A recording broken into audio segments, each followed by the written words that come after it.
இப்போ விஜய் சித்துலாம் எடுத்துட்டிங்கன்னா மில்லியன் கணக்கில் வந்து வியூவர்ஸ் இருக்காங்கன்னா அத்தனை பேர் அவங்க வீடியோ பார்க்குறாங்க, அத்தனை பேர் ரசிக்கிறாங்க, டே டு டே வீடியோ போடுறாங்க. ஸோ தினம் தினம் போய் வந்து பார்க்குறாங்க, அவங்கள கொண்டாடுறாங்க, அந்த மாதிரி என்ஜாய் பண்ணுறாங்க. ஸோ அப்படி இருக்கும்போது இவங்க ஒரு படத்தில் நடிக்க போகிறாங்க அப்படின்னும் போது அதுக்கு ஒரு பெரிய எக்ஸ்பெக்டேஷன் இருக்கும். ஒரு பெரிய எப்படி சொல்கிறது, ஆடியன்ஸ் வந்து எக்ஸ்பெக்ட் பண்ணுறது ஒரு பக்கம்.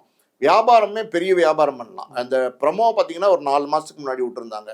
இந்த ப்ரமோ டயங்கரன் அப்படி டயங்கரம் அந்த படத்தோட பேர். நீங்க பாருங்க, படத்தோட பேரே வித்தியாசமா இருக்கு. அதாவது வந்து பயங்கரம்னு வைப்பாங்க, இது வந்து டயங்கரம்னு வச்சிருக்காங்க. இது கலோக்கியலா ஜாலியா வைக்கிறது தான். இப்ப கொஞ்ச நாளைக்கு முன்னாடி வடிவேலு பண்ண ஒரு படம் வந்துச்சு பாத்தீங்களா, கேங்கர்ஸ்னு வந்துச்சு. கேங்கர்ஸ் ஒரு வார்த்தையே இல்லை.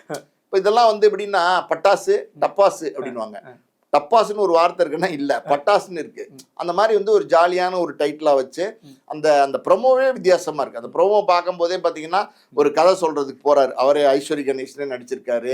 கூட அவரோட அப்பா இளவரசு சிவாஜிக்கு வராரு. இன்ட்ரெஸ்டிங்காக இருக்குது. அது வந்து படம் கதை நல்லா இருக்குன்னு ஓகே பண்ணி ஃபோன் பண்ணால் ஃப்ரெண்ட்ஸ் எடுக்கிறாங்க. எடுத்து யாரியா என்ன விடிவி கணேஷா அது இதுன்னு கலாய்க்கிறாங்க. இன்ட்ரெஸ்டிங்காக இருக்கு பாருங்க. ஸோ இதுலேருந்து என்ன தெரியுதுன்னா புதுசாக ஏதோ சொல்ல போகிறாங்க.